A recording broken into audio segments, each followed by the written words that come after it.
This is a Glass Box Media podcast.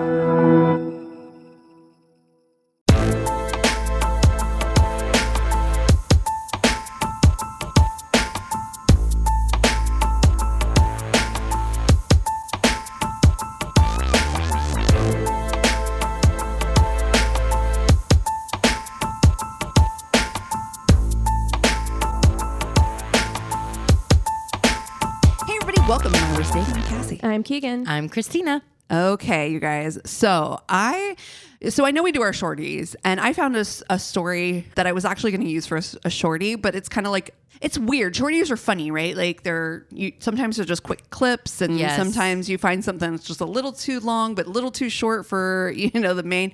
But I found this story and I thought it was funny. I thought it would give us something to talk about. So let me read it to you. It says, we were in a fairly empty lounge. There was a TV on with like Jay Leno or Conan O'Brien monologue on. Instead of either chuckling along or ignoring it like most people would do, he decided to dissect every joke and why they were not funny and people shouldn't be laughing at him. He then proudly said he does it at parties and comedy shows. People often sarcastically say, this guy does not get invited to parties. Everybody hates you at a party if this is what you're doing. This is not. It says people often sarcastically say someone must be fun at parties. I have never met anyone actually in life who would admit that. And that is exactly what this guy is pretty much saying. Like, oh, I bet you're fun at parties. Because that is... Well, but he does think that he's fun. Like, that he thinks he's hilarious and right on and everybody's with him the whole time. Like, he thinks that. Oh, he's given off like, I'm the funniest person in the room. I'm the funniest guy around. We just did You never are. If you think that, you aren't. You never are. Because let me tell you, the best comedians, like, hate themselves. Oh my God, it's so true.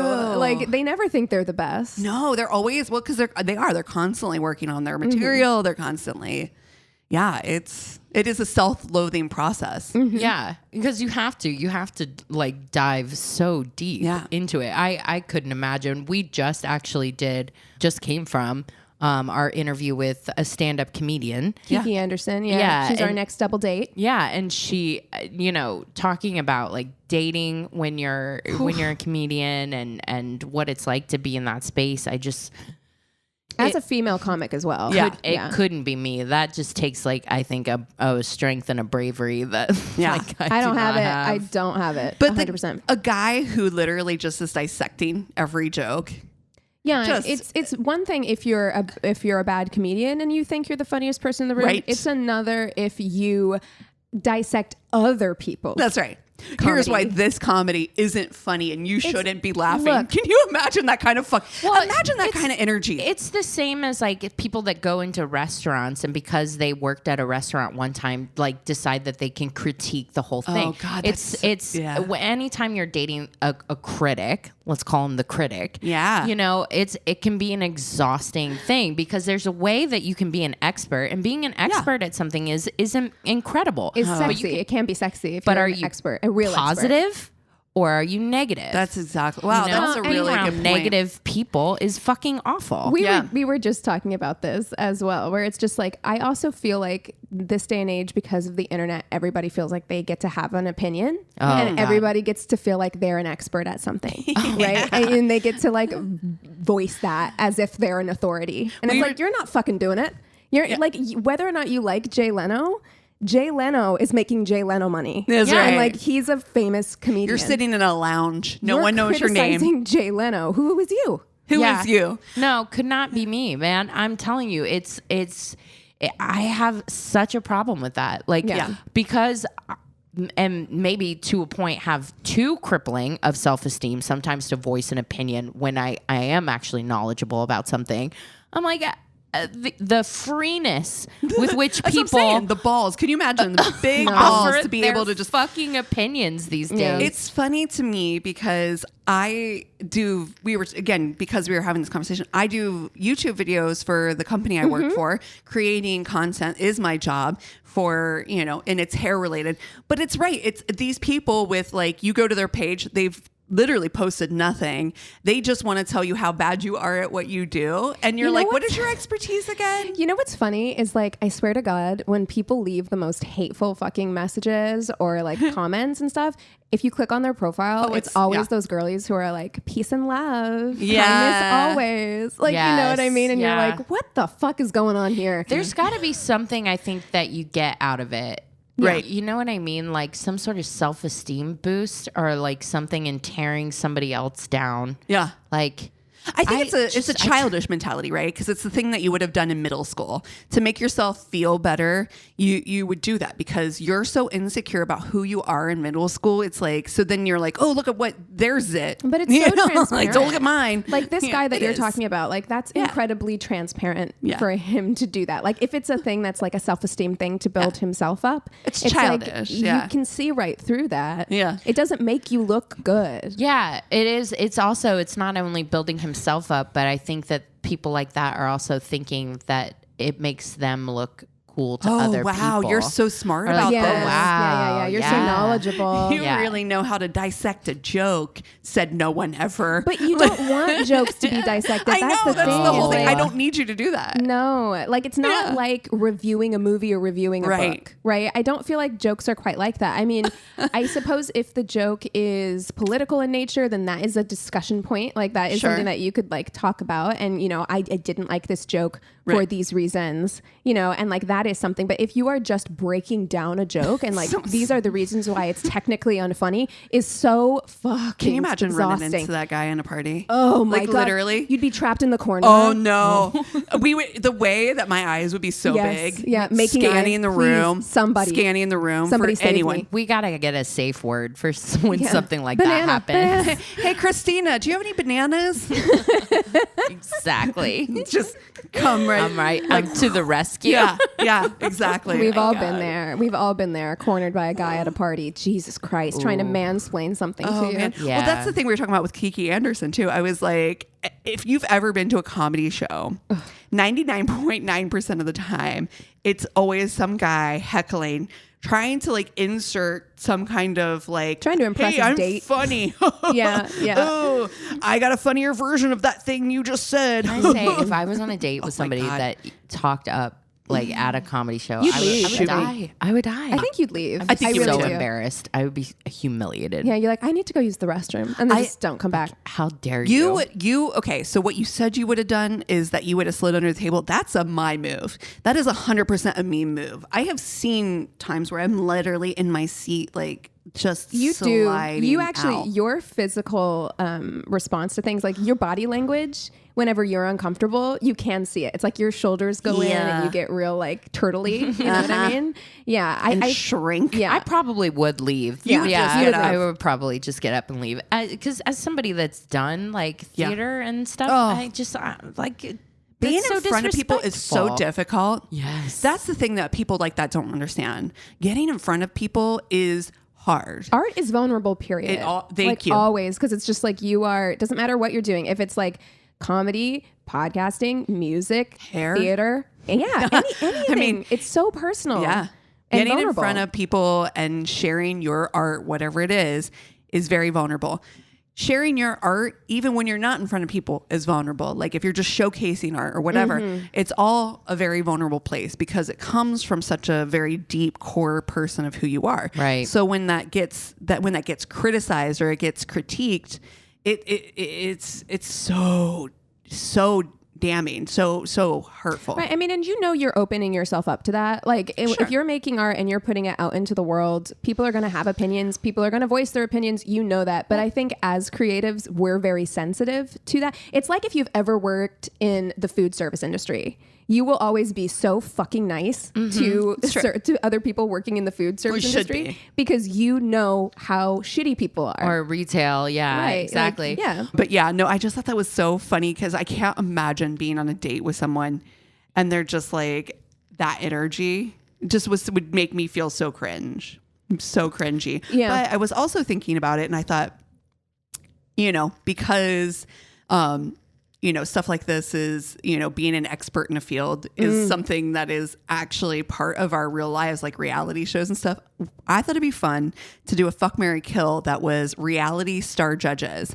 So like Top Chef or like Paul Hollywood, Simon Cowell. Who's good at it? Yeah. Yeah. Oh, let's see. Oh my gosh, there's so many. like Padma. Oh, Padma Lakshmi. Yeah. She's so pretty. Gorgeous. Yeah, she's beautiful. Yeah. You know, I'm gonna go Paul Hollywood. I feel like Okay. we gotta throw him in there. I'm gonna do Tom Colicchio. Oh, and he's from. Who's that?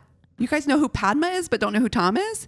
He co-hosts. Well, I'm sure if I saw. I'm sure if I saw his picture, I would know who. Yeah. He He's is. bald. Yeah. Oh, okay. I had no idea. I can pick somebody else. No, I don't care. Just show me his picture. Pull his picture up. Yeah. What's the show? Because I know Padma Top Chef. from TikTok. Oh, Top Chef. Oh, okay. What's Top Chef? Are you being You serious? said that so like, oh, okay. What is that? Is it like a like cooking competition? Yes. Yes, on Okay. Bravo. Oh, okay. And Okay. he has like a lot of restaurants. I think you'll think he's sexy. Oh, yeah, he is. Yeah. I think he's You good-looking. love a bald man. I do. Yeah. And I do. he's really intelligent. He really knows his stuff. He's not somebody to critique just to critique. He seems to always have kind of good reasoning. Okay. So he's kind of gives me a little bit of that Paul Hollywood energy without the snarkiness. Yeah. He doesn't Paul bring Hollywood that can be a snarky. little smarmy, I think sometimes. Yeah, I don't know a ton about him as a person, Tom Colicchio. He seems generally like He's got a nice- real Paul Hollywood vibe. They both have like very those blue eyes. eyes. Yeah. Yeah. Okay. Gosh, man, there's just so many. It's hard to know. Like, do I want to do a singing competition, a dance competition, another yeah. food one? You know, 'cause Yeah. you've got like Nigel, and so you think Oh you could my dance. God! Yes, I love Nigel. Derek Huff. Yeah. Who actually Wait, seems is like he a judge? he was a judge for on one of those dancing shows for Dancing a while. with the Stars, Stars, I think. Yeah, and then I think he did another show as well. But he was on TikTok and a few TikToks where I'm like, oh, you don't take yourself as seriously as I thought you did, which is Oh, really nice. Okay. refreshing and funny. All of my neighbors are in kind of the dance world. Like we have an Yeah. agent and a lot of, and one of my neighbors was on. So you think you can dance? Oh wow. You know who I thought, bringing it back to our conversation earlier, who was like really good as a judge and really kind in his critique, like seemed like he wanted to help people instead of like tear them down? Graham Elliot. Who's that? He is from MasterChef. He is Show not me. Gordon Show me Ramsay, not Joe Bastianich, not Christina from Milk. I remember, but I need to see his face. Yeah, I'm I'll gonna bring it up. change mine because I feel like Paul Hollywood and Tom Colicchio are too similar. And I don't want to put them the same. I'm going to go with Randy. I'm going to go with Randy Jackson from American Idol. I thought that's who she was going to go That's with. who I thought she was going to that's who pick she too. was So gonna I'm say. going to pick Randy Jackson because I feel like he was the good middle of the road, gave really good advice because Simon was the mean one. Paula was like the super like too nice kind of like, yeah. and then Randy was in the middle. Yeah. And I Well, appreciated then him for in that. that regard, because Christina doesn't know who Tom Colicchio is, then I can go with Paul Hollywood. Oh, okay. And that makes it a at little us simpler. shuffling. Yeah. It makes Shuffling. it simpler for you. Okay. Oh, yes. I love him. Okay. Yeah. Yeah. Oh, my I know God. who Could he you is. imagine the white glasses in our house? I know. Yeah, you guys could share frames. He for sure. definitely like all the tattoos, the Love him. accessories and stuff, and he's just. Is he a male me? He look. He He I reminds wonder me what of his Chris a little bit, astrology is. actually. He does. He has a little bit of a Chris vibe, Chris energy. Well, that's what happens when you live with somebody for so long. Start to You look like each other. Yeah. Mhm. Okay, so we've got Graham, we've got Randy, and we've got Paul Hollywood. Okay. Okay. Ooh. Gosh. Oh, man. This is really tough. Because I actually think that I'm going to marry Graham. Mm-hmm. I love his energy. First of all, he's a good cook. We know that. Mm-hmm. So he's going to bring good foods to the table. He does have that, like you said, that energy where he wants to help people. I feel like he's the kind of person who he gives me like I'm a feminist vibes. Oh, totally. Yeah. I mean, yeah. This guy supports your right to choose. He looks yeah, he does. sweet. He looks sweet. He looks great. So nice. Yeah. He looks right? incredibly nice. Yeah. I want to share days with him. And who do I want to share my night with? Paul fucking Hollywood. Yeah. Are you kidding? Yeah. I don't Look at me want- with those daddy blue eyes. I've seen what those hands do God. too. Like, look, I've watched him knead some bread. Okay. So, Okay. and we've all seen those thirst traps on TikTok that are like bakers Yeah. slapping dough around. And I'm like, I'm in it. I'm into it. I love it. Oh, and the dough's all Yeah, jiggly. and So- like roll Oh my me God. around in a bed of flour. Let's go. I like it. Let's go. Oh my God. And honestly, Randy Jackson, friend. Yeah. Yeah. Because he's exactly the kind of person I want to hang out with. And He's like, so I laid want him to back. come over to our parties. Yeah. He does, but he also has this energy of real intelligence of like, I bet you would have really good conversations with Randy Jackson. Yeah. Yeah. Like I bet he'd be like, oh, did you know about this? He kind of reminds. So Graham Elliott's a Capricorn. This makes all the sense in the I world. told you, he reminds me of Chris. Well, yeah. that makes all the fucking sense in the world. That's so funny. That tracks super hard. I would bet Randy Jackson. I think he's Water sign? Could be Air sign? Like, I think air sign or maybe Cancer. like water sign. Water sign. There you go. It would be a Cancer if it was going to Makes be a sense. water sign. It Yep. wouldn't be a Scorpio or a Pisces. It tracks. For him. Randy Jackson gives me the energy of like your favorite uncle. Is Paul Hollywood a Leo? He, He gives me Aries vibes. yeah, I'd buy that. Yeah, I'd buy that too. Pisces. What? What? Exquisite. Which day? What is he? A February or a March Pisces? Oh, that's Gotta be interesting. March. March 1st. Oh my Oh, god! wow. I am. Well, color me surprised. This is. I am surprised. This is changing some things around for me. Interesting. I feel really confident in Yeah. my. I think it's good. This actually makes all the sense in the Yes. world. Yeah, All the sense in the world for me. I agree. Yeah. Yeah. All right. Well, yeah, that actually didn't deter me. It made me solid in my convictions. Ooh, okay. This is hard for me, actually. This is kind of hard.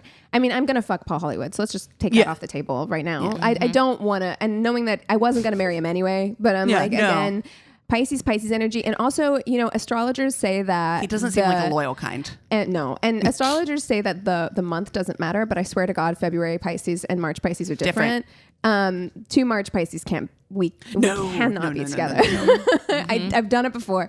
We cannot be together. But I do feel like sex with Paul Hollywood would be good. I feel like he knows he's good at it too. It's just kind of like, Oh man, that's either that could be really good or really bad. no, but it's okay because I think he is actually. So I'm like, that's fine. He's got like something to prove. Yeah. Sometimes you're an expert at something. Sometimes you you know? just are good. And Listen, it's just, he's an expert at bread, dough, and he doesn't need to doing fake humble with me. Yeah, that's right. Like he's good at it. It's fine. Listen, Yeah. But I couldn't marry him because I'm like, I like to bake bread and I would constantly be feeling like my bread is getting criticized. If he stuck his finger in my bread loaf like he does sometimes on that show, I would feel so disrespected. Oh, fight. Yeah. I'd be like, excuse the fuck out of you, first of all. First of all, I made you fucking bread. So Exactly. you can take your fuck ass outta to here. the Wonder. Yeah. Get yourself a loaf of Wonder. if Yeah. that's like what you prefer. he's like I can bake my own. So yeah, marriage is off the table. Yeah. I really do feel like Graham and Randy, they're different vibes, and I actually feel like I could marry either one of them. Yeah. And it would be So good. you got a Cancer and you got a Capricorn. A Cancer and a Capricorn. To be 100% Sister signs. 100%, neither one is ideal for me because I would have thought the Capricorn would be. Cancers are hit or miss because we're both water signs. And I have good friends who are Cancers, and I love them. Some deeply. Capricorns can be a little And critical. some Capricorns can be That's true. too critical, too intense. We all know I'm a sensitive little flower. But I'll tell you, because he reminds you of Chris. That's not Chris. Yeah, Chris That's is very like chill. the opposite. But if you were with Randy, I do feel like you would be half of that cool aunt and uncle couple. Oh, Yeah, that's You know what I mean? true. Like you are the aunt and uncle that everybody at the family wants to hang out with. Oh my God. And like Yes. that vibe seems so cool to me. Also, there'd be music all the time. He'd be Yes. introducing you to all kinds I of love people. this for you, to be honest. I think I'm gonna marry Randy. I love this for you. And I'm gonna friend Graham because he seems like a sweet Oh, he's angel. so sweet. Yeah. Sweet. Yeah. Yeah, this actually made me think. So, listening to your answers and everything, digging into the zodiac, I've decided that this is the ideal path forward. Oh, Okay. Okay. That's the All most right. Capricorn way you could have said that. You may address me now by Mrs. Hollywood. Yeah. I will be taking the name. I actually fucking love that. I also love that Paul Hollywood's name is actually Paul Hollywood. Yes, I will be Christina Hollywood. Listen, I love this for you. I love it too, actually. Listen, I'm here for this. I do Me love too. a March Pisces. It is very good for me. Yeah. The communication is on point. The sex is going to be fucking lit. amazing. Yes. So Yeah. that's just zip zap zop. It's I also done. think you like that. Like he's a little bit of an asshole, but not so much of an asshole. Yes. that That's it's like, exactly what I need. Yes. Exactly. Oh my God. Now that you say it, It's I'm like, perfect. yeah. I want a nice asshole. That's always Oh what my I God. want. It's so true. what a nice asshole. It literally, Don't we all? literally is your life. Oh my God, I saw a TikTok the other day, speaking of nice assholes, about That's a concern. about this deodorant, this Lume deodorant. Lumi. Yeah. Lumi? Yeah. Apparently, it bleaches your asshole. What? Oh. Yeah. Oh, that's good to know. Wait. Yeah. What? It will bleach your asshole.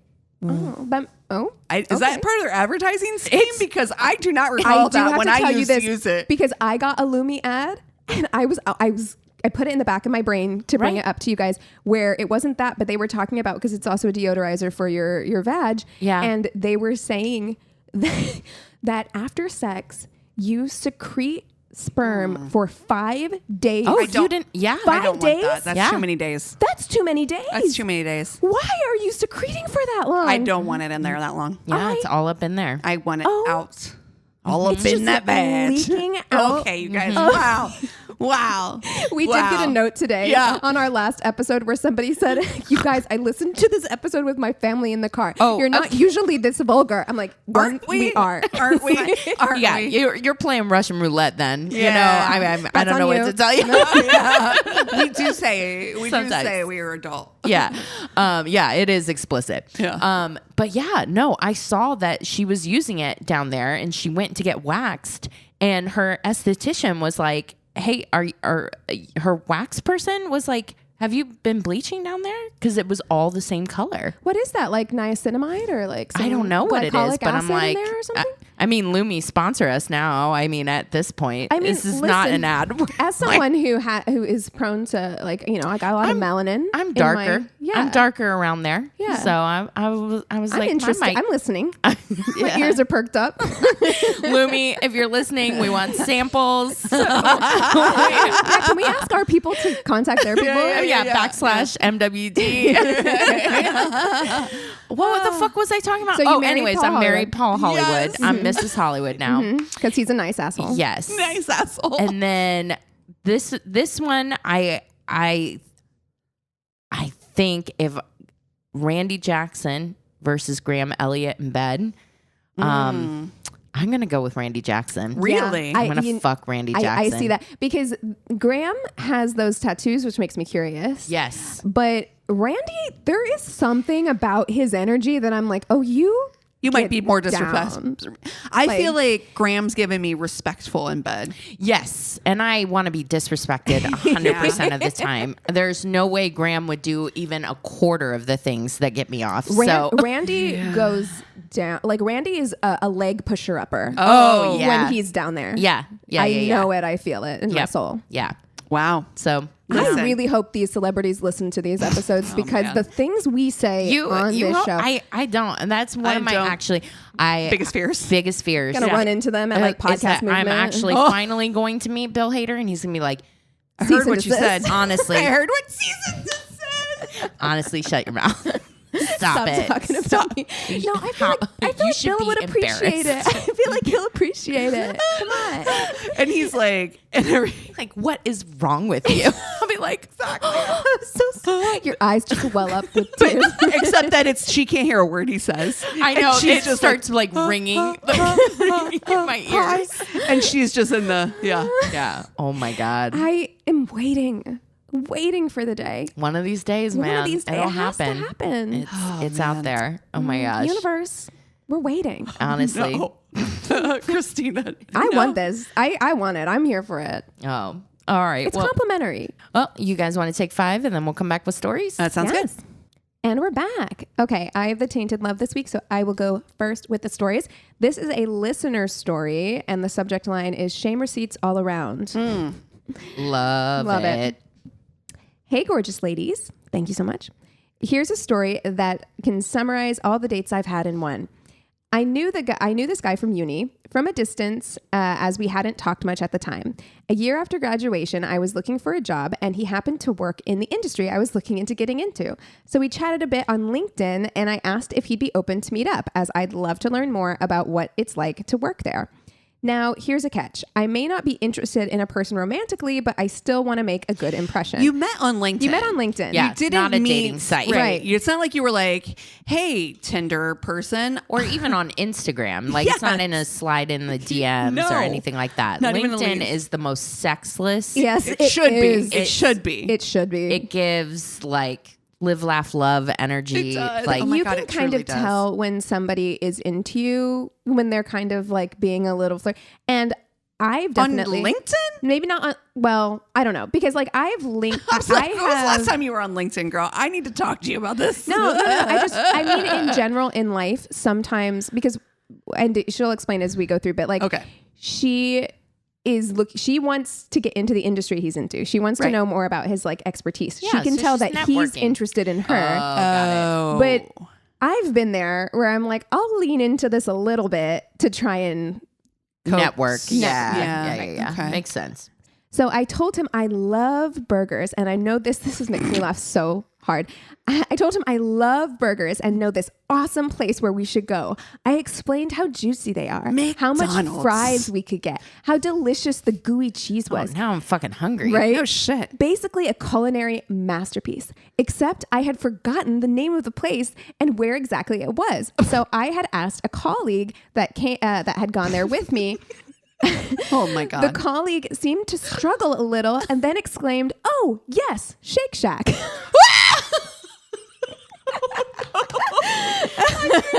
Culinary masterpiece of their little man. tiny dude. Their fries. I hate their fries. Oh my God. The worst dude, fries in no. existence. The burgers are good there. I like Shake Shack's burgers, but if you are talking up a place, like you're like artisanal fucking burgers, and then she's like Shake Shack.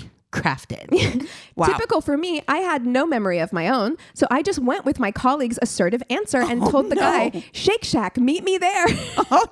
We may need to book a table, but it's worth it." Oh, my God. I'm pretty sure it's not Shake Shack. No. Pretty sure it's not. He seemed a little weirded out when I told him. Yeah. But I took that for granted too. So there we were the next day, me happily strolling, thinking I'll get a job. Him beside me, thinking he might get laid. Once we get there, I was shocked. We were inside a shopping mall. In a Shake Shack area, there were snotty kids rolling around on the floor. Yeah. The tables were full of the remnants of sad buns and half-eaten fries. There Also, it's like a milkshake place. I've been to Shake Shack like once. I just remember sticky. Yes. It's definitely Everything is sticky. It's a fast food place. Like the burgers there are good. Like they're fine. To me, they're better than like In-N-Out. Like they're good, but it's like it's a Dude, fast you are food. gonna have a California I know. person I right now know. because Californians roll so hard They on are In-N-Out. cracking their knuckles right now to text or to email.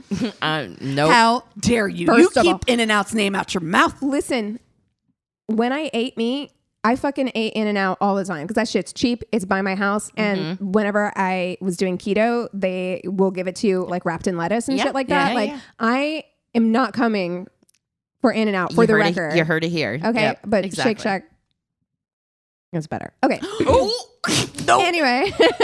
But In-N-Out's better for the price. It's way cheaper. Yeah. So there's snotty kids rolling around on the floor. The tables were full of the remnants of sad buns and half-eaten fries. There were empty paper bags, straws, and squished juice cans. Yeah, this isn't what you thought it was it? Great place to have a discussion about like Career. job. Yeah.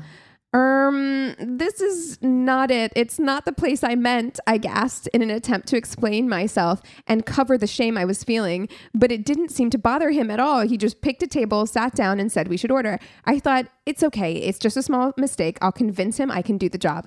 After some small talk, he asked me about my hobbies. I told him about my travels to South America and how I would love to live there by the ocean, close to nature. Suddenly, he raised his eyebrows, lifted a hand as if to stop me speaking. Okay. Him, no, you have to stay in the UK. What? Me, not really. I don't think it's ideal for me. Him, proceeding to offer places in the UK. How about Plymouth? It's by the sea. Me, no. Him, Dublin. No. What? Newcastle. No. Okay, how about Exeter? No. What the fuck, dude? Him. Well, we have to live close to my parents. Who's we? How What will are you the kids see them? Okay. My mom would want to see them every day. Sir. My guy, we met on LinkedIn. LinkedIn. Honey, she says this is her shame receipt. This, no. I mean, honey. I could see it that like, look, because clearly she knew that like he was kind of interested in her, and That's not. Nobody expects the Spanish Inquisition. Not like this. I am right. Not like this. We have to. What? No. My parents will want to see the kids. No, We have to what stay in kids? the UK. What kids? That's the craziest thing to say to somebody you just met It's at a literally Shake what kids- Shack. At a Shake Shack. The most sexless. And like, nothing makes me want to have kids less than a place grubby like fucking that. kids rolling around on the floor with smashed juice boxes everywhere. the fuck. Stop it. Stop it right now. Ugh. My jaw dropped. This was the first time I met this guy outside uni, and pretty much the first time I'd had a longer conversation with him other than hello. So I politely tried to change topics, but he he wants to double down on it, doesn't he? No. he was caught on it and said, I think you'll change your mind anyway. Once you visit my parents, they'd love you. No, but did they love you? They'd love you. They would love They'd you. love Okay. you. Yeah. I thought you said they love you. No. I'm like, I don't know them. shown them her LinkedIn page. Oh, no. To shorten the story for you, he continued with this nonsense and I just stood up and left. But this isn't the first time this has happened. 1, went on a first date with a guy who told me his mother lives near me and would be nice if I met her to go for a dog walk with her. At the time, I didn't have a dog. 2, went on a second date with a guy who told me his parents are moving from the UK to Australia in a week and would love to meet me, so we should arrange something. Too fast. 3, went on a first date with a guy who offered me to stay in his parents' house as I was traveling close to where they lived. Girl, This girl what is screaming. What Putting perfume out are you wearing? marriage energy. Because is it called Insta Love? Yeah. Like, Yeah. honestly. There are many of these examples. Interestingly enough, all of the above cases were quick to say they're not looking for long-term commitment. What? Then why do I gotta meet like Ted and Susan? Like, no, I'm not interested. No, like, dude, why are your first dates meeting your parents then? Where's the respect? Who raised you? Yes, exactly. Much love, ladies from Eastern Europe, single and right by the sea, winky face. Oh, yes. Wow. Also, yeah, as like, do you want to meet like Dylan's like hookup or whatever, Never. Cassie? No. No. You don't, like they don't want to meet her, especially if the guy's It's like, I'm weird not if they looking do. for something serious or It's whatever. Why weird do if I they have do. to meet? I don't want to meet anybody that you're not serious about. I don't want to No. meet anybody. Truly. Period. The end. The end. The end. Our meet and greets from now on are just Keegan and I. I'm just kidding. I would love to meet you. You are the exception. Whoever is listening right now. Yeah, but that show is just so wild. It took such a turn for me because he seemed so like, of course, like what are you talking about? Like we're on the same page. We're having the same conversation. For her to be like, I need to live by the sea, and he's like, no, we can't leave the UK. Oh, and she's What? Oh my We God. what? We what? Okay. Who's we? This is also a listener submission. Subject: strong, successful women dating horror story. Oh. Yes. So she says, hi, gals. Obligatory. I love your podcast. Oh. Yay. Oh, yay. And she says, I'm in a conservative state for my last year of training, 12 years in total. And I'm very isolated out here. And listening to you guys makes me feel like I have my best friends in the room. Oh, we love you. Love it. So she just listened to the episode that we did about the limb lengthening for height. Or I guess we mentioned that. Oh my gosh. I remember that. That was a long time ago. Yeah. Feels like It was. anyway. I think it was. Yeah. So background, she says, I'm a badass female surgeon that is in advanced limb salvage field. No way. Where I've experienced through training, the women don't go into this because babies. Don't do this because who will put up with it? How will you take care of your kids, etc., etc. Barf. Honestly, fuck off. So I'm a fully licensed surgeon, but I decided to do an extra year of surgical training to subspecialize in advanced limb salvage and reconstructive surgery. This is so cool. The fucking most badass of badasses. These surgeries are easily 4 to 8 hours long, and I'm literally the last hope for most of my patients before they might lose a limb. So that being said, medical school and residency is tough, long hours, grueling, toxic environments, and I was in New York during the pandemic. Oh my God, honey. Big scary. hugs. Yeah.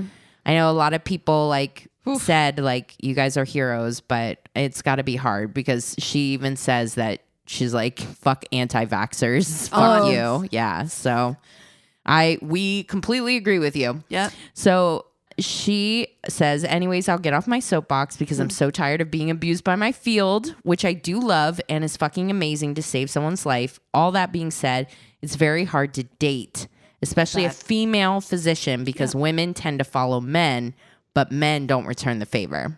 Yeah, I mean, and a surgeon, like your schedule, like long hours and stuff like that, dating must be difficult. Yeah.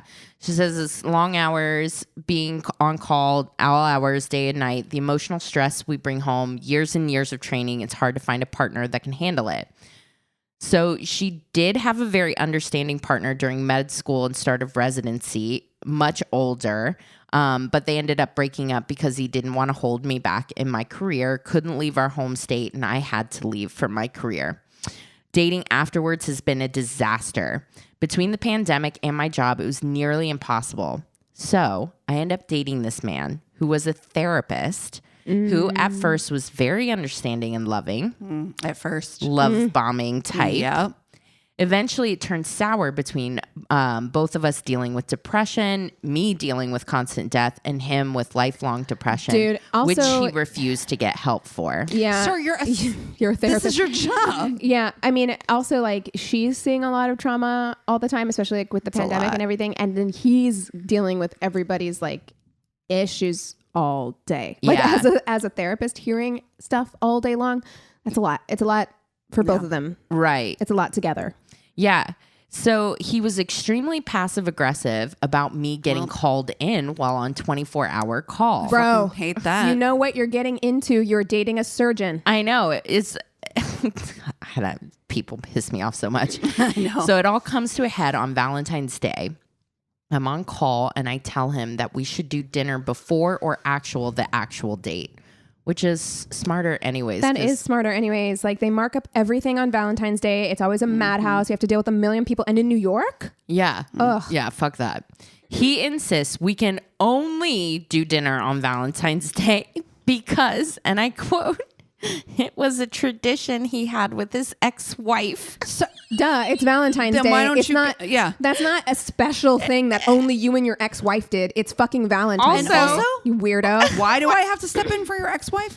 Exactly. Maybe give her a call, okay? Maybe go call her. It's so weird. That's fucking weird. To take traditions, this isn't a First of all, that's weird wording because I'm it's Valentine's Day. It's a holiday. You don't get to claim that this is a tradition that you have. Well, only you. Exactly. I don't know. I put up a tree at Christmas. It's our tradition. It's No, it isn't. That's part of the holiday. You fucking weirdo. Chris and I got married on the 4th of July, so fireworks. Yeah, that's go yours. Off. Yeah, it's every your 4th of tradition. July. But outside of the fact that that's weird wording. Yeah, you don't. If you do have special traditions that you do with a specific person, you don't. Why take would you that want to repeat that? Yeah, into it's another fucking relationship. bizarre. I would be like, Weird. no, that makes me not want to do it at all. Even you more. fucking weirdo. Yeah, you know what our tradition can be? Day before Valentine's Day. Yeah. That's our tradition. I like day after. Get all that discount candy. Hell yeah. So she says, I agree. But I was tired and 26, so forgive me. I got called in a couple of times before dinner, but then it got quiet. So I put on a full face of makeup, get all dressed up, and then 5 minutes before we leave, I get paged. Yes, doctors and drug dealers are the only people that still use pagers. And I had to go back to the hospital. So I have this like extremely violent patient with severe wounds to the point where I have to do a procedure in the ER. So I call my dude and let him know, crying in a supply closet because I'm so fucking tired and felt bad about canceling dinner. I asked him to order Chinese and I would pay so that we could have a meal when I got back, and I was starving. Oh, he's about to be shitty. Yeah. Yeah. Yep. He was cold, said okay, and hung up. Fuck this guy. Yeah. Fuck this 100%. You know Fuck who you're this with. guy. And like, if you can't handle the heat, get out of the fucking kitchen. Sorry. Fuck this Exactly. guy. You know who wouldn't do that? Graham. Exactly. wouldn't. He sure wouldn't. He'd understand. He'd cook for you. He'd cook the meal. I'd be He'd be ready like, when you got "Baby, home. I know. I got you, fam. Gotta run a bath for you so you can take a bath. He's and then gonna go to Calgon bed. take your ass away. Yeah, that's right. Anyways, I get back to his apartment at 2 a.m. and walk in, and he doesn't even greet me. He didn't order food and wouldn't look up from his video game. I'm gonna tell you right now. Christina is Keegan and I's triggered. faces. Yeah. No. Oh, I'd be so fucking. I relate to this so hard as being somebody that's always been kind of like a like a workaholic achieving. at Yeah, times, you know, yeah. where I'm like working, I'm doing extra shit, I'm on the go and everything like that. And having a partner that does not share those values or respect them at all is That's the thing. fucking horrible. At least just respect them. You don't have to be as go-getter as me, but you do have to at least respect me and my ambition. Dude, my current partner, I swear to God, is such a godsend. Like, he is always like running support. He's just like, you know, he's like, oh, I went, I took care of this stuff at the store, and it's like blah blah blah. Because I'm working right now to the point it's like 6 days a week, really. So he holds down the fort. And dude, people like this that just fucking give you shit for doing something amazing with your life are fucking garbage. And that's really what it is. They're fucking jealous that this guy is jealous of. Yep. Of her success. I mean, and also, look, if you want a more laid back lifestyle, find someone else. Yeah. Like, find a different partner. Yeah. There are plenty of people who work just 9 to 5, Find don't work less. after hours. You know what I mean? Like, and there's also nothing wrong with that. Like, if you want a life where it's just like you get to turn off, unplug, be done, then that is totally fine. If you want a partner where that's the case, then that is totally fine. But don't be with someone where you know that's not going to be the case. They have a high pressure, very stressful job. And then act all fucking pissed, act like you are brand new and didn't fucking know. Right. Yeah. Keegan, he didn't know. I baby. I'm baby. So we get into a fight because, you know, all of that, obviously. I am exhausted, so hungry. I just wanted shitty Chinese food that I was going to pay for. Right. I had to be up at 6 a.m. to do surgery the next day. Couldn't even place the order. I know. Unbelievable. He sleeps on the couch and I sleep in the bed. Good. I go to work at 6 a.m. the next day for another 18 hours, and that was that. He continued to gaslight me like I was in the wrong and selfish and terrible. We broke up, and I wish I could say I didn't go back, but pandemic, and I'm too busy to go on shitty Tinder dates. It eventually ended for good, and I gave up my I won't date another doctor thing, and for a short period of time, dated a very kind neurosurgeon and realized there are good men who can handle the schedule. That's right. Good. That's right. So, yeah, she also, and I'll share with you guys, she talks about doing surgery for height, and some of the stuff that goes into it is so fucking fascinating. Terrifying to me. It sounds so scary. And somebody just did that. And there was like a people thing. I saw it on Instagram. And again, I read the comments because what the fuck? Oh, man. But yeah, you can't do that. you can't do that. Never do that. The procedure seems Intense. Yeah. But at the same time, there were so many people, one, either blaming women, saying that like he did it because like, well, no woman would date him, so that's why he got the surgery. Or two, criticizing him having done it. And I'm just like, dude, fucking, let him. Like I said, there's no reason why we feel okay to comment on other people's bodies ever. Truly. But yeah, she says the dating scene for extremely accomplished women is a very small pool, but good luck to all my boss ass babes out there. Nice. Absolutely good luck. And thank you so much for writing in. That was incredible. Yeah, good story. All right. Well, my story is from Reddit, and it starts out. So it was 2017. and I was on a journey of self-discovery. As a 23-year-old law student, another boss bitch, here we go, after being raised in a conservative, uber-Christian household. So you're like, welcome. So I got into online dating. I connect with some people and talk to them for a while. This one guy seems super sweet and asks me out for Valentine's Day as a first date. Oh my gosh. So we have all three career stories. And two Valentine's stories. Yeah. Well.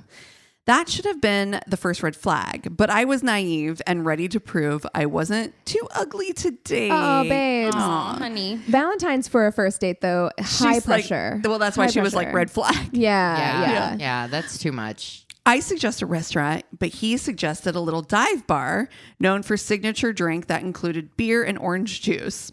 No. Okay. I don't like that. I, at the time, had, as you can imagine, not had a lot of opportunities to drink. I didn't know what my limit was, and I had class the next day, so I agreed with reservations. I stated those reservations, and he ignored them. Second red flag. Yeah, I mean, if somebody suggests a restaurant, and you should at least make sure there's food available for them. Absolutely. Like, don't suggest an alternative where there's no food. It's a dive bar on Valentine's Day. I mean, that would be kind of fun, and it does actually then take a little bit of the pressure off where it's not like a fancy dinner. Okay. Yeah. So I can see that. But feed me.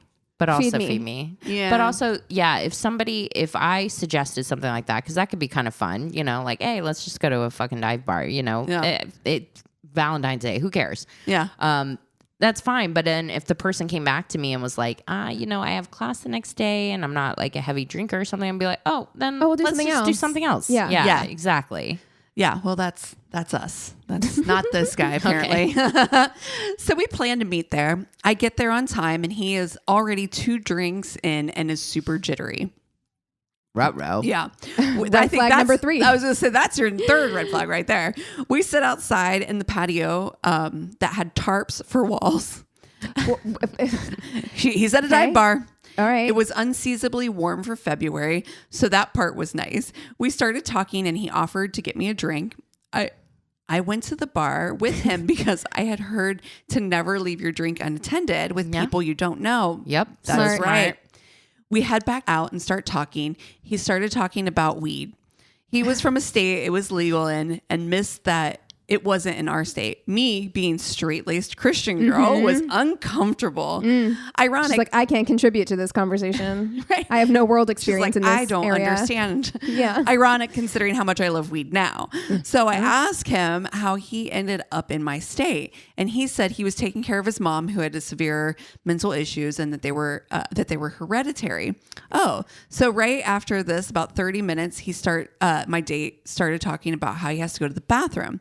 Okay, so I check in with my safety person while he leaves, right? To go to the bathroom. Again, smart. I love this. Have a safety person. Date comes back and he is jittery, and I chalk it up to being nervous. We talk some more. He tells me a weird story about leaving his $20,000 car on the street in California because he didn't want to pay for manufacturer parts. So he's just like, oh, California, my car's going to get stolen. Like, what is wrong with this guy? He's like, I asked what he did for work, and he said that he worked under the table moving things. What? What does that mean? Moving drugs? Moving what? What are you moving? Import, export. At this point, he leaves to go to the bathroom again. I think it's a little strange, but nerves, right? Oh, honey, a sweetie pie. This happens 2 more times, and finally, I ask him if he's okay. He looks like a deer in headlights. Did you just think I wasn't going to fucking notice that you keep getting up to go to the bathroom? People don't pee every 15 minutes. But she's also kind of like obviously young and a little naive at this point in her life. Yeah. Right, and so she's like, okay. I don't blame her. I bet you she doesn't even think drugs. I bet she's like, do you have a bladder infection? Right, something wrong. Because him looking like he's been caught is just like, well, what did you think? You had to know that like she was going to be like, something's up that you're getting up that much. He looks at me like a deer in headlights. In my mind, I think, okay, my first date and this dude is hoovering schneef in the bathroom. I gotta go. So he sheepishly looks me in the eyes and says, Well, I did something stupid. Oh. Shit. I work with my hands and they were rough.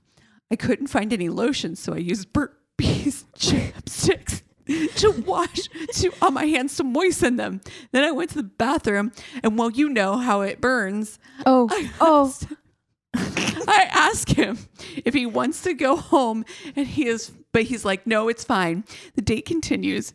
Between him going to the bathroom to wash his willy in the sink. My God. Yeah. So I'm guessing it's that Burt's Bees that comes in that little round thing. Mentholated which is like shit. mentholated. Yes. And he's like covering his hands in it because he's like forgot his lotion. He's like, this is a good substitute. My friend. Oh my God. Oh, so he just has like Vicks VaporBug dick right now. Like he's just like He's got a Vic dick. Vic dick. I nurse my drink, and when I'm finally finished, he asks if I want another. I say I don't. I don't want him to know that I don't even know what drinking weight class I'm in. So I just say I'm just not thirsty. He goes to the bar for himself for the 4th time, and when he comes back, he has a drink for me too. I was too polite and tossed all caution to the wind and drank it. As he continued to get more inebriated, the conversation turned to the weird. Oh, now it's getting weird? Okay. This is where, Christina, I can't fucking wait. I'm like, can I read this and look at you at the same time? I casually dropped that my hobby is reading Reddit. His eyes light up. Oh. He tells me that he was on the front page of Reddit for finding a way to delete secret code that is in every phone that allows the government to watch us. Okay. Honey. Okay. All right. He tells me that the code is in every phone he has ever looked at and it's impossible to remove, but he found a way. Okay. I am nodding along because at this point, I don't want to anger him. He goes on to tell me that he is on the government watch list. Oh my God. Okay. And that's a draw. And he's also too dumb to know that, like, if he touched his dick with menthol all over it, but somehow he's also smart enough the to. fucking FBI's got a file on him. Hoover's gonna get him. Yeah. Oh my God. He goes on to tell me that he's on the government watch list and that just being around him, I could be charged with terrorism. He's dangerous. He's a bad boy. Oh my God. What a turn on. He leaves to go to the bathroom, and I'm still trying to process how I got to this point. I look to my right, and the tarp has a loose flap. I assess whether I could fit through it. I could. She fucking did the Homer Simpson into the bushes. She's just like, bye. Like I could. Why didn't I? I don't know. Oh, girl. He comes back from his willy washing and looks me right in the eye and says her name. I don't want you to be worried, though. They probably won't come after you. I stumbled my way through another 5 minutes. Oh my God. Say it's getting late. Big yawn. I gotta work tomorrow. Stand up to leave. He stands up and wraps me in the most aggressive hug I've ever had. Oh my God. I left shaken up and blocked him on the app. Decided that was enough. Deleted my account. In a moment of weakness, a year later, made a new account, and he popped up like nothing happened. No. Deleted it immediately. Yep. People, I love the stories of the people who make people delete their accounts. Like Oh, the dates yeah. are so bad where they're just like, you know what? No, this ain't the way. No more. I can't do it. I also loved, like, when I was dating or whatever, the people that you would see that you didn't match with or whatever, like the same people year over year. You're like, oh, Steve hasn't found someone yet. Aw. I'm like, oh, Or he did and he forgot Steve's to on Bumble delete. too. Oh, look, yeah. Oh, his profile's a little different over here. You know what I mean? Like This one's so the long differently timers. The long timers are whole vibe. So You know, my dream is for our podcast to get big enough that we have like a Wikipedia page where people put like folders of different topics, because I feel like there would be a spicy dick folder, because this has happened so many times. It's like I was cooking with jalapenos. yes. Or the one where he was cooking with jalapenos and then he went to finger the girl. Oh my God, my guy. Oh my God, spicy privates. Oh my God. That's definitely a category Incredible. for sure. That's also the name of this episode. Fire crotch.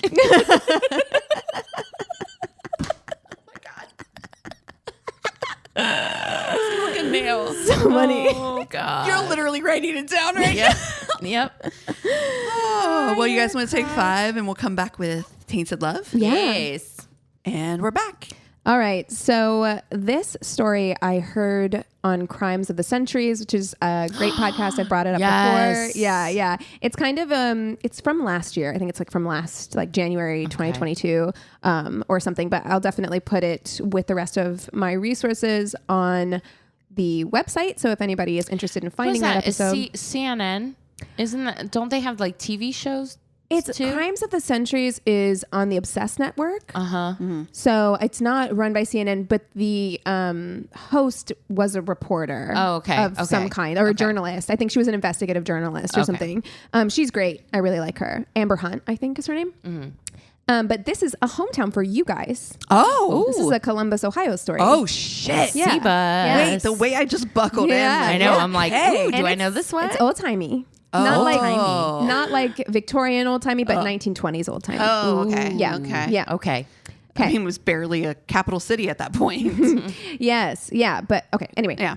On the afternoon of June 14th, 1929, 2 teen boys show up at the New York Central Railroad Rifle Range is hard to say. In Columbus, Ohio, to get in some shooting practice.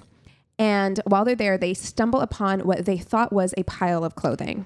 Oof. Yeah, that's never is. No, that ain't it. It's never a mannequin. Upon closer inspection, however, they realize that it is the face-down body of a woman. She was nicely dressed and was grasping a bloody handkerchief. Ugh. When police arrived on the scene and turned the body over, they saw that her face had been completely crushed with a blunt object. Thought at the time to be a ball-peen hammer. Ball-peen hammers, I hate that. That's the so one. scary. Oh my gosh, Yeah. I'm having nightmares. I feel like ball-peen hammers were involved in a lot of malicious Old-timey activity. crimes. Yeah, old-timey. When they inspected the body more closely, they saw that the wounds to her face, though severe, were likely not what killed her. The woman's throat had been slit so deeply that it severed both her carotid artery and jugular. Oh my God. Just earlier that afternoon, 2 sisters, Alice and Beatrice Buston, had filed a missing persons report with the Columbus police after their roommate, Theora Hicks, known as Teddy to her friends, which I think is just cute. Love Teddy Hicks. What a beautiful name. Yeah. Oh, I have a friend named her. Teddy. I think it's so cute. I love it. And Theora, actually, I think is also cute. That is. It's beautiful. But she had not come home after a date the previous evening. And to me, they hopped on it pretty quickly. Goddamn she right went they out did. the previous evening. She didn't come home in the morning. She was a little mysterious, so they didn't really know who she was dating. But she was also, as I'll talk about later, pretty she went on a lot of dates. She was out a lot. So when she wasn't home in the morning, they kind of weren't that worried. Mm-hmm. But by the afternoon, they were like, something's wrong. And of course, time before cell phones, so there's no way to contact her. Right. So they filed a missing persons report. Thinking that the 2 events might be connected, the police acted so quick. They were like, we had this missing, again, like you said, Columbus wasn't that big. They're like, we have this missing persons report. A dead woman was found. So they immediately go to the sisters and start questioning them and presenting them with some items that were at the scene, including a watch that Theora had always worn. So the sisters were able to confirm that the body at the scene was that of their roommate. Theora was born on August 10th, 1904, Leo, in New York. Her parents, she was her parents' miracle baby. They had tried for years to conceive, and then her mother, Joanna, became pregnant with her at 41, which in 1904 years is Yeah, practically on death's door. You know what I mean? Seriously. Theora was a strong-willed, intelligent girl from an early age. She was very academically driven, and after high school, immediately enrolled for her undergrad at Ohio State University. The Ohio State University. That's right. This episode is the fucking episode of badass Boss women bitches. too. Yeah. Love it. And then went on to, so she did her undergrad at OSU and then immediately went on to enroll in the School of Medicine with the goal of becoming a doctor. Holy shit. Yeah, in the 20s. Yeah. Good for you. You go, girl. She was also extremely sexually liberated. So this was the mid 1920s. So it's this late 1920s, 1929. Well, her body was found in 1929, but when she was in college, so it's kind of like mid 1920s, right? Into Regardless, the late still 1920s. Wild. And even though it's Columbus, and Columbus is a lot of is probably the most progressive place in the state, it is still in Ohio, and which it is wasn't not the most progressive. It wasn't area. super progressive at the time. Right. It was that sounds still shocking. pretty conservative, and it is Ohio, so And Columbus was built as a capital city. It was never like this was an old farming town that we turned into something. Right. It was always built as a capital. Right. I mean, and I think that they say in Crimes of the Centuries, I didn't write it down, but it was like 1 in 5 women in college were sexually active at the time. So it's not as if it was completely unheard of. Right. But and it was, jazz age, flapper era, prohibition era. But again, we're talking about a pretty conservative era and a pretty conservative part of the country. Yeah. So, at this time, like fellatio was like brand new. Like people talking about it was brand new. Have you heard about this new thing on the street? And it was illegal. Just like that. Yeah, exactly. Old timey voice. Very good, Christina. Good accent. Yeah, nailed it. Yeah. It was illegal in a lot of states as well. So it was like, that's the kind of sexual repression that we are dealing with here. So Theora's ideas and beliefs around sex were rare, to say the least. She had many boyfriends and was often the more dominant party in her relationships with them. Like she kind of like took charge, especially sexually. She talked openly about the things that she wanted to experiment with sexually. She wanted to do all kinds of shit. I love her. Yeah. The other thing I thought just after I made that last comment about how this episode is all about like strong, badass women, I'm like, obviously this has a terrible ending, which we have already established. But I'm like, all these badass bitches still having to deal with shitty fucking men. Yeah. What a bummer. It is. So she encouraged her partners to take sexual enhancement drugs and aphrodisiacs, and she often took them herself. Like she was a big fan. She smoked a lot of weed. Love this girl. She was a big fan of Spanish fly, which was a aphrodisiac at the time. When Theora's name was released to the papers, one of her former boyfriends, a man named Marion Myers, came forward. He told police that he had dated Theora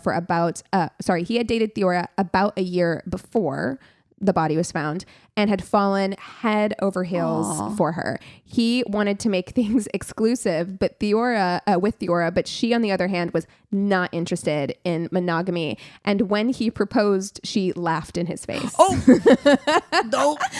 And look, that's not nice. Ruthless. It is not nice. Not nice to do, but also, again, like with your story with the surgeon, know who the fuck you're with. Yeah. You have to know that this is not what she's interested in. Like, just because it's what you want doesn't mean it's what she wants. And the idea of it was so ludicrous to her. Yeah. And like, again, it's rude. Like, don't laugh in someone's face. It's not kind, but know who you're with. So at that time, he proposes, she laughs at him. He ends the relationship and moves about 100 miles away, where he becomes engaged to another woman. So he's like, he got the fuck out. He's like, all right, I guess that's a no. Okay. So that's a no then, is what you're saying. So what you're saying is no? Okay. Okay. Got it.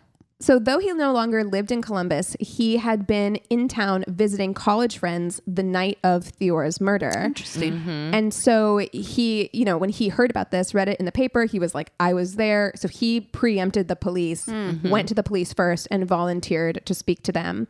So he goes in for questioning and police immediately put him under arrest. Yeah. Which sounds bonkers, but I guess it's just how things were done at the time. It wasn't until 1990 that the 48-hour hold thing that we all, know came into effect. Like 1990, the year I was born, is Holy like shit. when that came into effect. Back then, they could literally arrest you as a person of interest and just keep you indefinitely as investigators. Holy shit. Built a case. Whoa. They were like, you're a person of interest. We're going to hold you while we put a case together. Wow. So they arrested him immediately. I did not know that. I didn't either. Yeah. I mean, I think some laws, like there were things in between. It didn't just go from this to, the law we know now in 1990. There were things in between. But yeah, that's crazy, right? That is insane. So they start giving him the third degree. They are laying it on thick and demanding that Marion confess. When he continued to insist that he had nothing to do with Theora's murder, they dragged him to the morgue and made him look at her brutalized body while continuing to insist that he confess. And her face was mutilated. Yeah. So he immediately started weeping and nearly passed out, which dude, same. Yeah. That's someone you cared about, you know? Yeah. I mean, even if you didn't care about him, what a horrible thing to see. Yeah. And this is also, I feel like we are desensitized. Like we've seen Game of Thrones. Yeah. We've seen some horrible shit. It's different when you see it in real life. Yes. It's a lot different. And and back then there was nothing to even compare it to. It's not like they could even picture that. They didn't have like CGI horror movies and Saw and shit. You know what I mean? Yeah. During questioning, Marion revealed to police that Theora was far from monogamous and that she had been seeing other men during their relationship, one of which gave him a particularly bad vibe. It's this guy. It ain't me. Yeah. Please let me go home. It's got to be this guy. While Marion was a student at OSU, Theora's other main man was a professor. Dr. James Howard Snook was in his mid-40s when he met Theora, who at the time was either 21 or 22 when they met. Snook was married with a young daughter. He was an upstanding member of his local church and a respected professor at the college, and the inventor of something called the Snook hook, which is still used to aid in the neutering of cats and dogs today. They still use the Snook hook. He was also an Olympic gold medalist, having won with the United States pistol team in 1920 at the Belgian Olympics. Interesting. Yeah. Mm-hmm. He was described as bookish, and if you look at pictures of him, you will definitely get that vibe. He's got, oh gosh, when I was writing this, there was like Paul Giamatti could probably play him in a movie, but he's even more bookish looking than that. I feel like, you know. Yeah. Glasses. Wow. Okay. Yeah. Whole, Yeah. He met Theora when she was working as a stenographer at his veterinary practice. The two began chatting, you know, it was maybe a little flirty. And then like one night it was raining and he offered to give Theora a ride home. Interesting. And soon he began driving her home every night. And thus the affair began. So he started taking like long ways. They were going into like the country, going on long country drives and stuff like that. She's like, have you heard about this new thing? Everybody's doing it. Fellatio. Again, Theora was not shy sexually and openly told Snook. She told him, she's like, look, this is so Leo of her. She's like, look, I know more about sex. I'm more knowledgeable. I'm more knowledgeable about sexual matters than you are. And she told him that he'd better read up on the subject. Oh. And she offered titles of several books, such as The Art of Love. Wow. I mean, when you're an expert at something. That's right. That's right. So she gave him a reading list, basically sent him home to study. And he did. He's like, he researched how to please her. She's like, I'm better at this than you. Just let me take the lead. Wow. Love it. Wow. Over the next year, the two began meeting regularly at a Main Street rooming house, with Snook eventually renting a room there so that the two could have a permanent meeting place, getting together 2 or 3 times a week. Snook would later go on to say that Theora was the dominant party in their relationship, taking the lead sexually and often putting down his sexual prowess, even telling him that her other lover, Marion, was sexually superior, satisfied her better, and had a larger penis. Oh, God damn. She's ruthless. Brutal. It is ruthless. Truly, like, honestly. She is ruthless. It's unkind. Oh, my God. Yeah. Yeah. You can't do that to people. Yeah. Mm-hmm. Snook and Hicks obtained drugs meant to enhance their sexual experiences through their positions in the veterinary and medical departments at OSU. They took things like marijuana, Spanish fly, barbital, and you guessed it, cocaine. Which Theora once injected with the purpose of removing a splinter, which is the most 1920s thing I've ever fucking heard in my life. Like, they were like, cocaine for everything. You can use cocaine for anything. It's a cure-all. Yeah. I got the I got some for you. Cocaine. Just inject some cocaine right in there. So anyway, after Marion tells police about Theora's relationship with her professor, they show up at Dr. Snook's house. Annoyed at having his breakfast interrupted, he asked if their questioning could wait. Like, can I finish my toast and eggies, please? And they were like, okay, yeah, sure. We'll just let your wife know why we're here. Sure. And then when you're ready, you can come join us at the police station. How does that sound? And he was like, I'll just come with you. Now that you say that. It's actually a good time. Yeah. It's fine. I'll come. Schedule's just freed up. Initially, Snook only admits to having known Theora superficially. Basically, that he'd seen her around campus and knew that she worked at the vet clinic, but nothing more than that. When they pressed him, sharing that Theora's other boyfriend had been pretty explicit about what she had said about their relationship. Because again, Theora's not holding anything back. Like, no. She's going to Marion and being Clearly like, not. I gave Snook all these sex books and we took cocaine. Like she's telling him everything, right? Oh, man. So then after that, he admits that he's like, okay. So I've given her rides occasionally. Occasionally I give her rides. On my dick. Yes. But police weren't having that. And when they pressured him more forcefully, he finally admitted that he and Theora had been having an affair for the last 3 years. He also admitted to having given Theora money and that he had taken her to practice shooting in the past at the gun range where the body was found. So he's like, yeah, I've been there with her on occasion. It's fine. But he insisted that he had nothing to do with the murder, of course. Yeah, okay. So now police have both Marion and James in custody. They're both arrested because that's how shit worked back then. Yeah.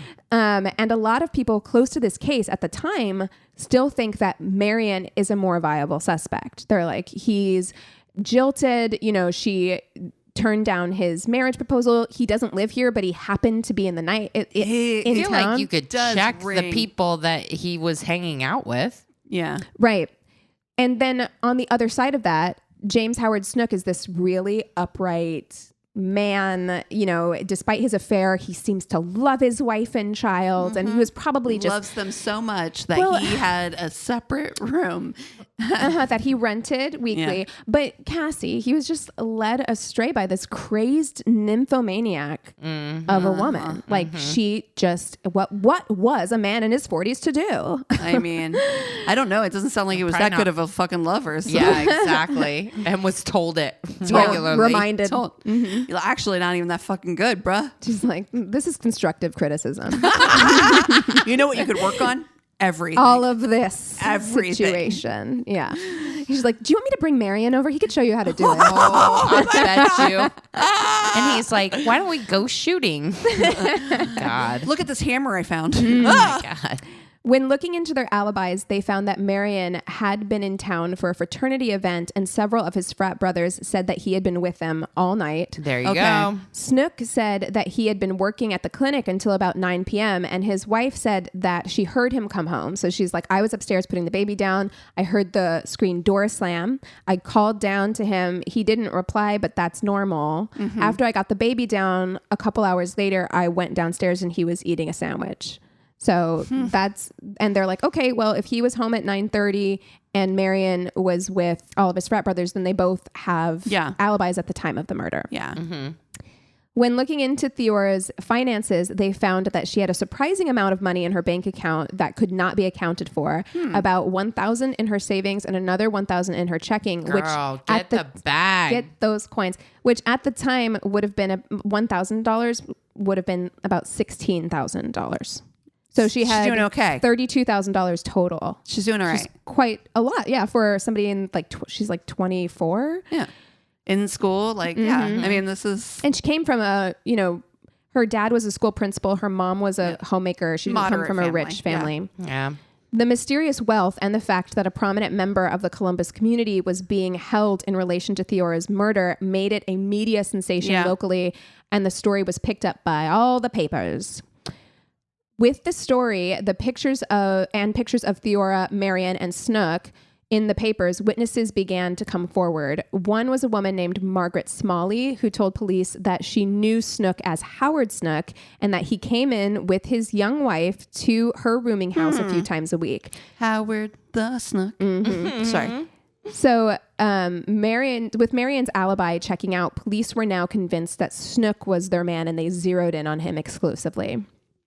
With Snook still refusing to confess or offer any additional evidence, investigators decided to kick it up a notch, beating Snook absolutely senseless. This is the 1920s. That's how you, they actually train you how to interrogate that way during those days. Yeah. They're like, you just beat it out of them. Yeah. The young prosecuting attorney on the case, so not even a police officer, he's a fucking lawyer, he's a prosecuting attorney, Jack Chester, even got in on the action, slapping him several times across the face, leaving large welts while screaming, "Damn you, go ahead and tell the story. You've got to tell it. We know that you know more and you must tell it." He's fucking beating the shit out of him, just like, "We know you know." No. Wow. And apparently the police chief, Harry French at the time, verified this, that like, we beat the shit out of him. Prosecutor in the case was like beating the shit out of him. And that his reply was, "Now, Mr. Chester, don't resort to that. Don't resort to that. You guys. Now. Come on, you guys. Can't we all just be civil here?" Yeah. When Snook requested his lawyers, he was refused as well. So Snook is like, "Can I get my fucking lawyer in here?" And they're like, nah. "No." And in fact, the lawyer described that he was outside, like he could hear his client getting beaten, and he was outside the door pounding on the door because they had locked it, and they wouldn't let him inside. And I guess again at this time that was legal. Like you were only the right to counsel, to have counsel present, only applied to federal matters. Wow. And it was perfectly legal for them to deny him the right to see his counsel. Wow. That's wild. Mm-hmm. Later that day, so a week after Theora's death, after 20 hours of continuous questioning, Snook confessed to the murder of Theora Hicks in a written confession. I mean, I probably would have at that point. The definition of coerce. Yeah. The prosecutor, so this guy, Jack Chester, also arranged for journalists to meet with Snook, again without his attorney. Jesus. Immediately after. So he confessed that he's been questioned and beaten for 20 hours. He confesses in a written confession, and then immediately after, prosecutor calls a press conference. So he hasn't slept. He's, been under duress, and he gives another verbal confession to the reporters. Wow. And they did this because they knew that what they did was shady, that like beating him to get a confession was shady. So they were like, if that confession, the written confession, gets thrown out, we have him confessing a second time to reporters, and we can use that. Wow. So that's why they did that. During the impromptu press conference, Snook detailed how their affair began and was sure to stress that though he had a friendly affection for Theora, theirs was not a love affair, and that it was strictly built on sex and pleasure. He also, I did say that he taught her to shoot. He had also bought her a gun that she kept in her handbag, even though concealed carry was not legal in Ohio at this time. I think it is legal now, isn't it? No idea. Yeah. Probably. He said that after 3 years together, Theora began becoming more demanding of his time and resentful when he expressed the need to spend time with his family. They began to argue and fight more and more. 4 days before her death, Snook says that Theora showed up at a golf course where he was playing. She was agitated and demanded that he leave with her. He eventually did, and she berated him for an upcoming trip. So he had a trip planned to go visit his parents, and she was mad that he was taking his family with him. It does not sound like Theora. Doesn't sound like her, right? Yeah. But it doesn't sound like she gives a fuck what he does. Like, right. Yeah. Mm-hmm. So she, according to him, she demanded that he cancel the trip or leave them at home. She's like, you can go, but you can't take your wife and your kid with you. Again, doesn't sound it's like weird. Mm-hmm. At this point, he's like, I want out of the relationship, but things have gotten so volatile that he says he doesn't know how to go about ending the relationship because she's too much of a loose cannon, right? Mm-hmm. On the night she was killed, she reportedly rode around in a taxi looking for Snook. And when she found him, he suggested that they go to the boarding house. But according to him, she wanted to stay outdoors. So he drove her to the gun range. There, they got into another argument about the trip. When Snook refused to cancel or leave his family, she reportedly threatened to kill him, his wife, and his baby before reaching for her handbag. And since he knew that she often kept the pistol in the handbag, he thought that she was reaching for her gun. So he says at this point, acting on impulse, he reached into the back of his car where he had a toolbox, pulled out the ball-peen hammer, and bashed Theora in the head. Stunned from the blow, she got out of the car, slamming her hand in the door in the process, which is why she took out her handkerchief to wrap her hand in it, because she was now bleeding from her head and bleeding from her hand. Snook slid out the passenger side door and continued to strike Theora in the head over and over. She fell into a heap on the grass and she was moaning, so he knew that she wasn't dead. So he told reporters that he could tell she was in pain, that she was suffering, and he didn't want her to suffer. So that's why he pulled his pocket knife out of his pocket. And because he's a veterinarian, he knew that he needed to sever her carotid and her jugular so that she would bleed out quickly. So that's what he says. So I do think the murder part is true, but the motivation sounds like it made sounds up. fishy, doesn't Sin. it? It does. After this, he said he grabbed her handbag and opened it up, and he admitted that there was no gun inside. So she didn't even have a gun. Yeah. Mm-hmm. Despite his wife having heard the screen door slam at 9:30, Snook didn't actually return home till 11. So they think that they believe that the wife heard it, but they think it was the wind or something. Yeah. You know. He returned at 11, at which point he washed his weapons and then made himself a sandwich, which is when his wife came down and saw him. And they said that he hadn't even changed his clothes, but it was dark in the kitchen. He hadn't turned the lights on. Well, he's also a veterinarian, so it could have been explained a million ways. But she didn't even see it because he was sitting in the dark. And she just said like, oh, hi. Like, I just, wanted to check that you were home or whatever. The next day, he got his car cleaned and cleared out the items from their rooming house that connected them, and then just kind of hoped no one would put the pieces together. But within 24 hours, police were at his door. Like, that's how quickly it moved. Despite the fact that police abused their power and beat a confession out of Snook, they did have physical evidence tying him to the murder, including Theora's blood that remained in his car. Even though he had cleaned it. I was like sus about this whole thing until you said that there was actual physical evidence. Because I'm like, There's physical evidence, and also he never backtracks on his confession. Okay. He never said, even though his defense team tries to be like, well, they abused their power in obtaining the confession. He never says, I didn't do it. Like after he admits to it, he never says he didn't. The trial became one of the most sensational in Columbus history, with journalists from national papers dubbing it the trial of the century. The courtroom was packed to capacity with 200 people, some of whom had waited in line for hours to get a seat. So it was that's when there was no TV. Yeah, there wasn't. It's like the Eras tour out here. People are fucking lining up. Yeah, seriously.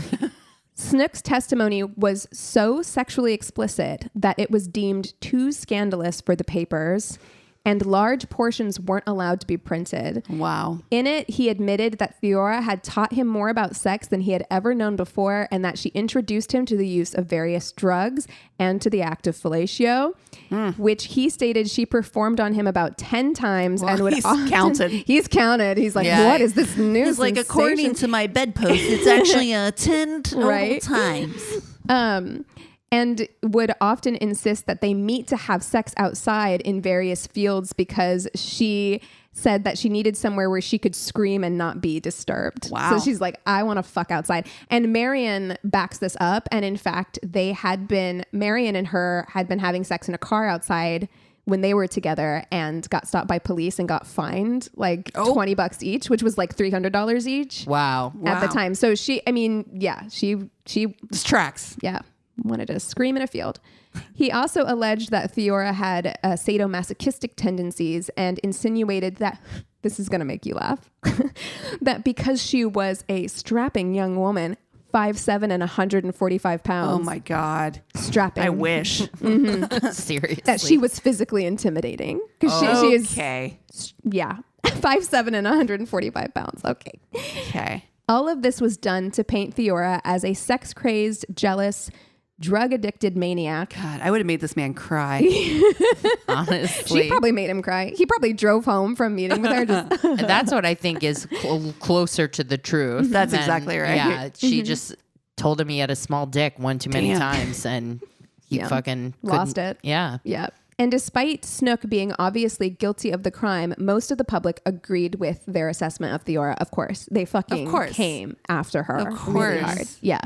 They love to villainize a woman who loves sex. I'll bet you he wanted to marry her. I bet you he wanted to like leave his wife. Yeah. And She's like, no. She laughed at him. Yeah. And instead of like Marion, who just like GTFO'd. He's like, damn, okay. Yeah.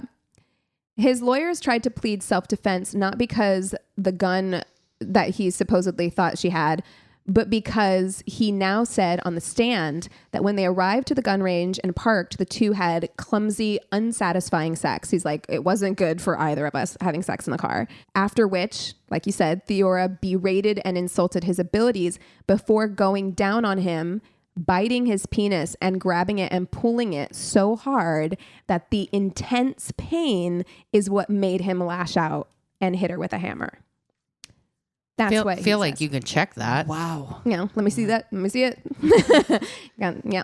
Yikes. When asked why this tidbit had been missing from his initial confession, Snook said that it was because he was ashamed that he had participated in such perverse sexual acts. I bet. He didn't want to admit. The light of day, I just can't come to terms with the fact that I'm a piece of shit.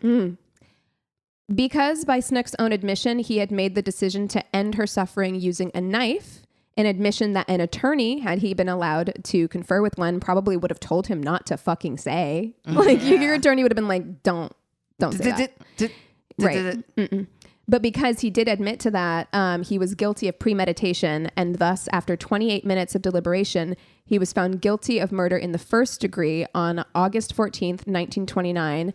At the time, Ohio state law said that a first degree murder conviction was an automatic death sentence. Damn. Yeah. There was no, Do not pass go. He was put to death by electric chair just a few months later at the Ohio Penitentiary in February of 1930. Oh, Ohio Penitentiary, where they filmed Shawshank Redemption. Oh, yeah? That's correct. Yep. Yeah. Right outside of Mansfield. Whole thing got wrapped up very quickly. Yeah. Wow. Like it was done in like just over a year. They were like, bada bing, bada boom. Yep. We've got our man. And apparently, and I didn't, make any notes about this, but because it was electric chair, I guess things didn't go fully right, like during his Don't love that. execution either. But yeah, that is the story of the murder of Theora Hicks. Wow. I had never heard that. Never. That's one of the wildest Bananas. stories. Bonkers. It is always is a interesting. character. Yeah, it's always interesting to hear about women who are just like way ahead of their time. Yeah. And listen, it doesn't sound like she was particularly kind, you know what I mean? But she was a strong woman who knew what she wanted. Yeah. That's for sure. I mean, I mean, and throughout history, that's never been a popular thing to be. No. Yeah. So, woof. wow, good story, man. Thank What you. are you guys watching this week? I just started Muscles and Mayhem.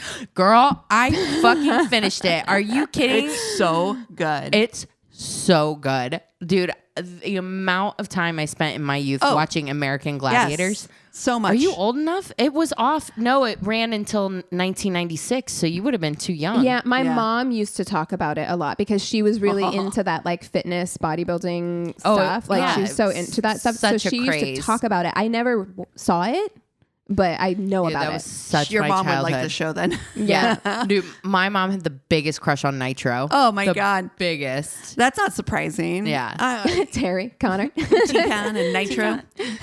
But yeah, the joust. Remember, I Jesus. always wanted to do the joust. I wanted to do any of them. I loved the gun with the salt, like the tennis balls. Oh my Yeah. God. Yeah. Yeah. That show was wild. Yeah. But yeah, so I'm watching that right now. Didn't they bring It's that as back? good I as feel fuck. like they brought American Gladiator back. Oh, did they? Yeah, like Oh. in the last 10 years or something. Gosh, Oh, maybe. I hope they did a better job of Oh, man. treating and paying the gladiators this time around. Yeah, it's not pretty good. Yeah. I mean, tale as old as time. Truly. Like any business exploits their workers, and the yeah. film business is no different. WWE. I listened to Behind the Bastards did like a several parter on Vince McMahon. Oh no. And I bet. Fucking the way that wrestlers were treated and exploited. God, the way that I want to listen to that episode. I Yeah. bet. me It's several too. parts. Yeah. Yeah.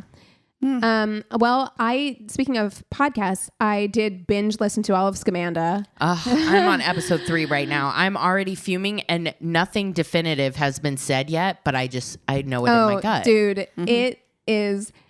And, a lot of it is somewhat repetitive, but that didn't really bother me that much. So it's about a woman who fakes cancer for years, like 7 years. Awful. And Awful. just milks everybody, like milks money from everywhere. It is fucking bananas. And I'm going to say this because I want to kind of warn people. I watched the Jared Fogle 3-parter. Girl. Wow. Listen, it was very well done. And everything. Yeah. But they do a good job of literally every 10 minutes putting up that disclaimer. That's like, this is about child sex abuse. There is graphic conversations happening. And so they let you know over and over. So it doesn't come as a surprise. But it's still, I don't think anything can prepare you. It is awful. Some of the most like horrific, because it's recordings of him talking about it. It's messages that you see of them talking about it. And it is, I literally wanted to puke. Horrifying. It's awful. If you had any doubt that this man was truly a fucking monster, and it's so wild because I think back to that time and really, truly, we all thought that he was such a good guy. It's so it's awful. Yeah, no, I watched the Muscles and Mayhem thing, and I'm trying to think if I have anything I stole yours. Oh no. No, I mean, I was all excited. I was like, fucking American Gladiators. Dude, it was so good. But no. Did you finish I think you did last week. You said you finished Black Mirror. Yeah. The last episode. Mm-hmm. I loved it. Yeah. So good. I stand by it. I think that this season is an improvement from last season. But it's still not like the cream of the crop. I think the first 2 seasons of Black Mirror were really what hit home. But I think, after the last couple of years that we've had and the technology that we have, I thought it was great. The technology that we have right now, it's really difficult. It's like scary times. Apparently, there's fucking aliens. Like people are openly talking about the fact that we've had contact with aliens, and I'm like, what the fuck is happening? Our brains simply can't. The fact that that's not a bigger story is because like our brains can't handle absorbing one more thing. We just can't.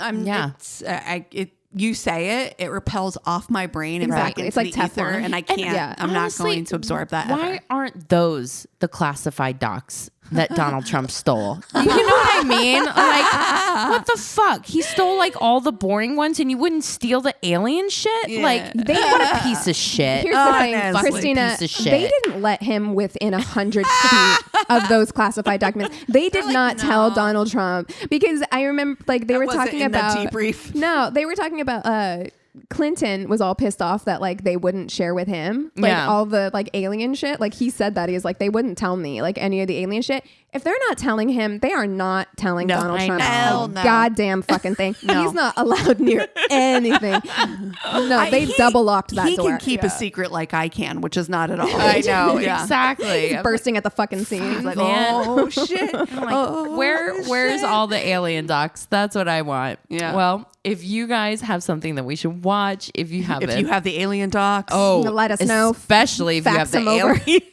Fax them over. On what? Take pictures. Fax them. Fax them. Back to 1984. If you wouldn't mind faxing us, our fax number is. Oh my God. Imagine we have, what were the old machines that had the like dotted paper or whatever? Yeah. Oh my God. Yeah. Send them that way. It's like that printing, that noise. I hear that noise. Exactly. What if we faxed all of our patrons? That's how we sent them. Oh my God. We're like, please enter your fax number. Everybody's like, what? You're like, I think I can go to the library, maybe? Where the fuck would you receive a fax? Oh my God, I'm dying. Oh my God. Go to our one-stop shop of a website. It's myworstdatepodcast.com, and we love you so much. Cheers. This is a Glassbox Media Podcast.